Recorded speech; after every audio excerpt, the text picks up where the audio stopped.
Okay तो hello and नमस्कार, बहुत बहुत स्वागत है आपका रुद्रा ऑनलाइन क्लासेस में। हम पढ़ रहे थे क्लास 12th बायोलॉजी का चैप्टर नंबर 13 और वह चैप्टर था जीव और समष्टि।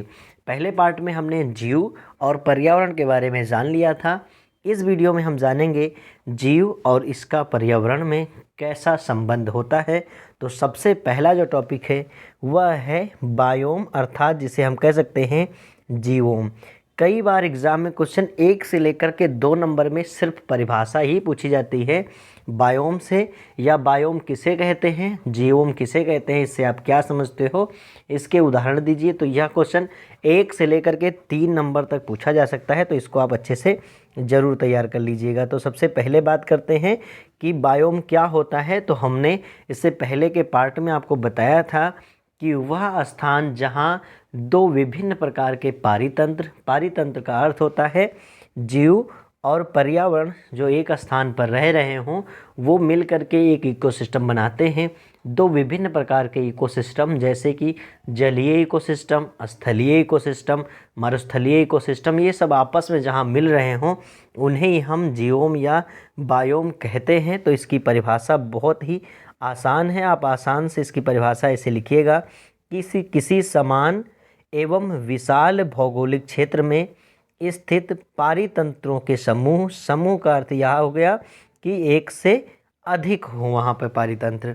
तो किसी समान एवं विशाल भौगोलिक क्षेत्र में स्थित पारितंत्रों के समूह जो समान प्रकार की जलवायु परिस्थितियों का साझा करते हों, अर्थात उसमें जो अब जीव पाए जा रहे हैं होंगे तो वो विभिन्न प्रकार के पारितंत्रों से, लेकिन उस समय जिस स्थान पे एक बड़े भौगोलिक क्षेत्र में रह रहे हैं, एनसीईआरटी की किताब में तो इसको बाई फिगर भी समझाया गया है। आपके पास अगर बुक है तो आप जा कर के इस टॉपिक को देखेंगे तो बहुत अच्छे अच्छे फिगर भी इसमें बने हुए हैं, जिसमें सभी ट्रॉपिकल फॉरेस्ट के फिगर भी दिखाए गए हैं। लेकिन चूँकि नोट्स में इन फिगर्स का कोई महत्व नहीं है और ना ही एग्ज़ाम में इनको आप बना सकते हो, तो वो ज़्यादा इम्पॉर्टेंट है, सिर्फ आप देखने के लिए उन्हें समझ लीजिएगा।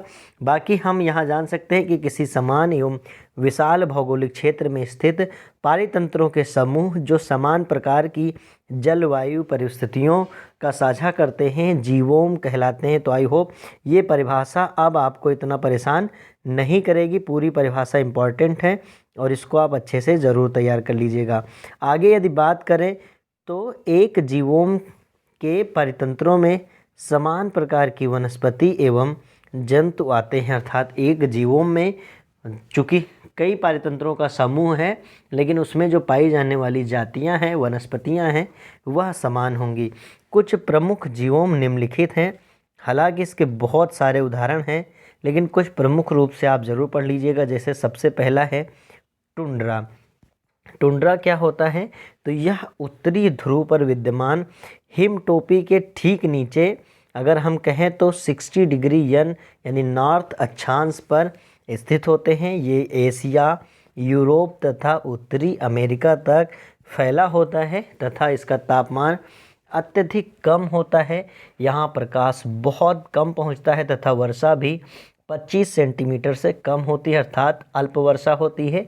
यहाँ की जलवायु की विशेषता है कि यहाँ की भूमि को अस्थायी तुषार भूमि भी कहा जाता है।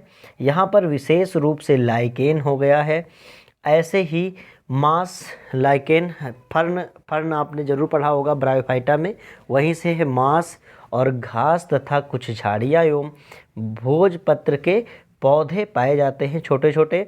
और यहाँ पर भी जंतु जैर है, आर्कटिक लोमड़ी है, ध्रुवीय भालू है, पांडा आदि पाए जाते हैं। और ये आप ज़रूर समझ चुके होंगे कि ये काफ़ी मतलब कह सकते हो यहाँ बर्फ़ बहुत ज़्यादा पाई जाती है।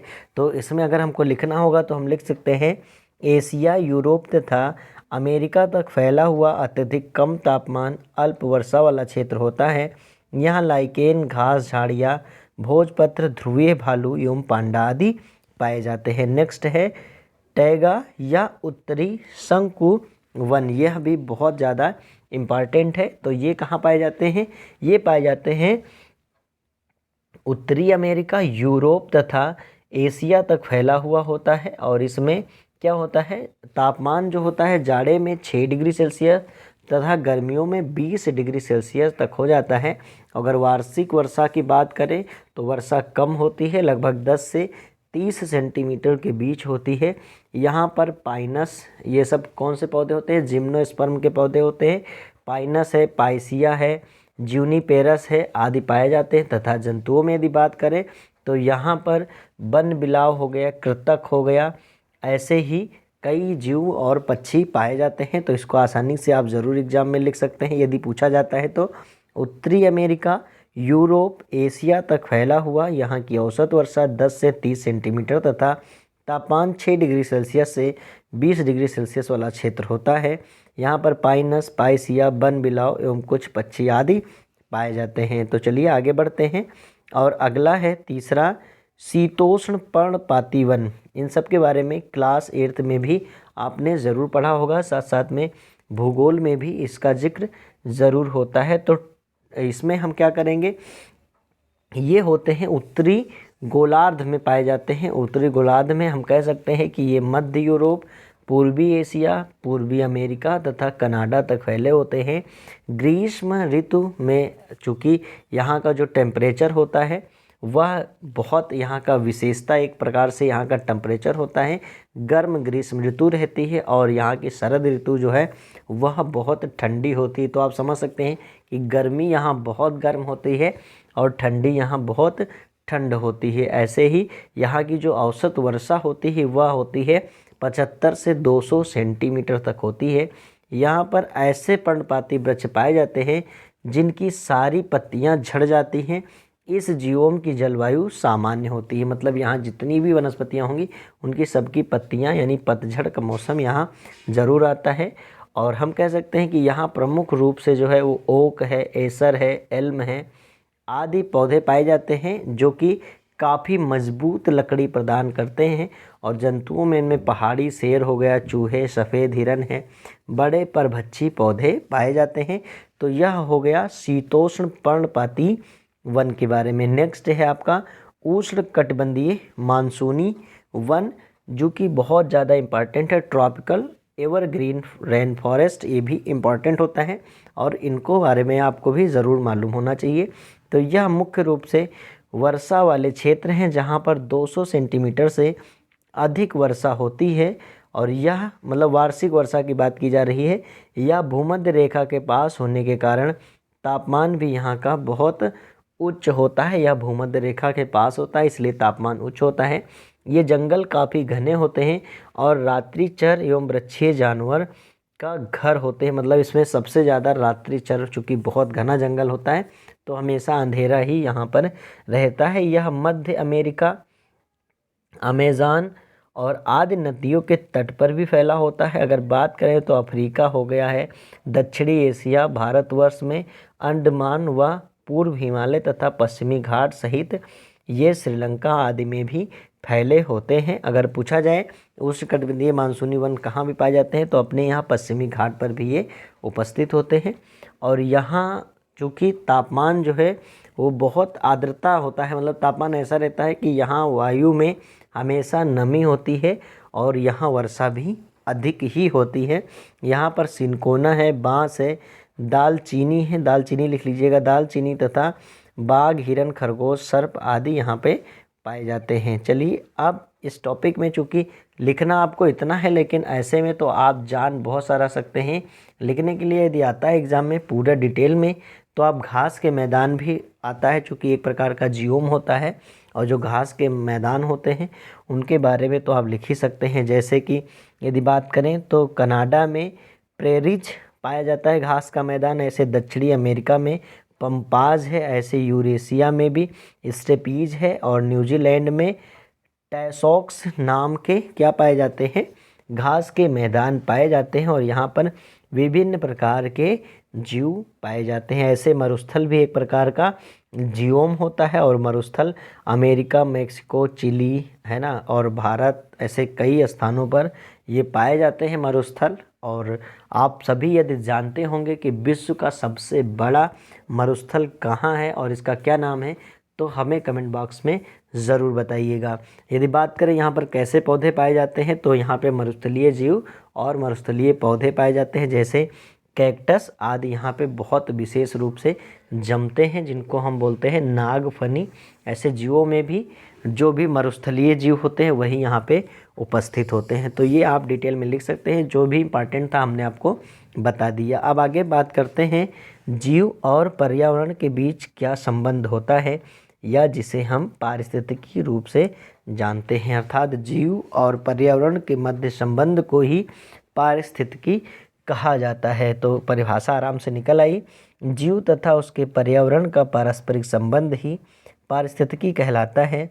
अर्नेस्ट हेकल ने सन 1869 में पारिस्थितिकी शब्द की पूर्ण व्याख्या किया था। पारिस्थितिकी शब्द किसने व्याख्या किया है? सबसे पहले व्याख्या किया अर्नेस्ट हेकल ने।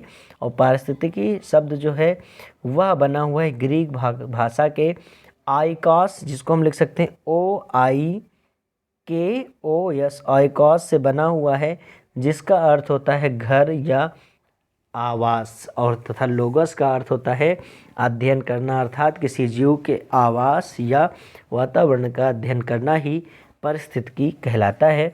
भारत में यदि बात करें तो प्रोफेसर रामदेव, नाम याद रखिएगा, प्रोफेसर रामदेव मिश्रा को भारतीय पारिस्थितिकी का जनक कहा जाता है।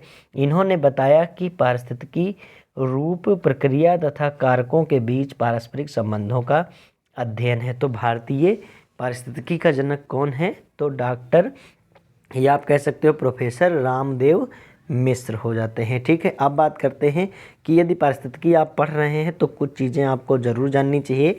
जैसे यदि बात किया जाए वनस्पति क्या होती है, पारिस्थितिकी चूँकि आगे के जो दोनों टॉपिक हैं, ये टॉपिक और इसके बाद वाला जो भी टॉपिक होगा, या हम कह सकें चैप्टर ही पूरा पारिस्थितिकी पर डिपेंड है।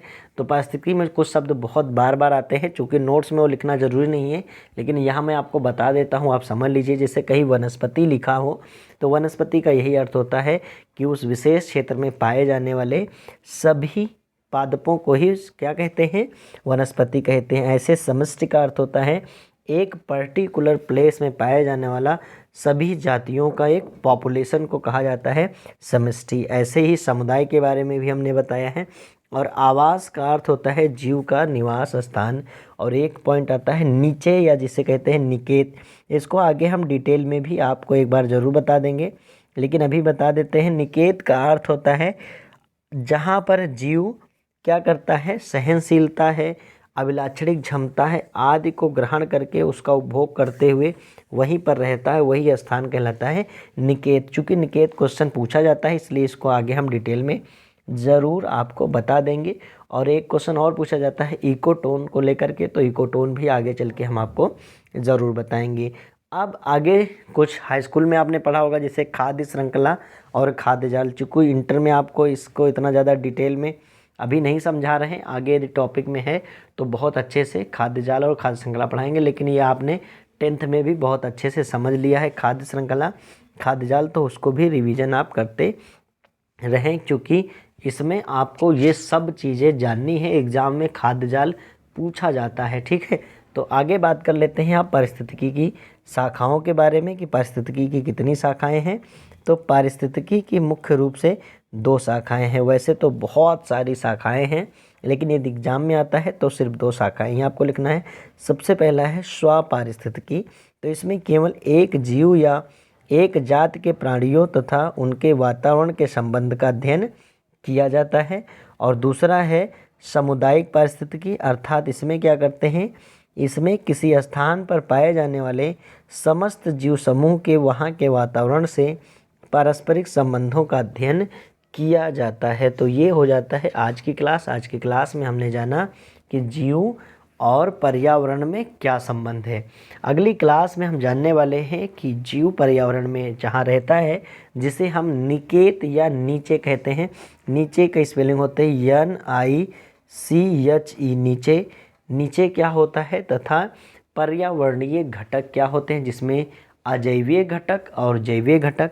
यानी अगली क्लास से लगभग 3 नंबर का क्वेश्चन आपको एग्जाम में ज़रूर देखने को मिलेगा। तो मिलते हैं नेक्स्ट क्लास में, तब तक के लिए आप पढ़ते रहिए। Thank you.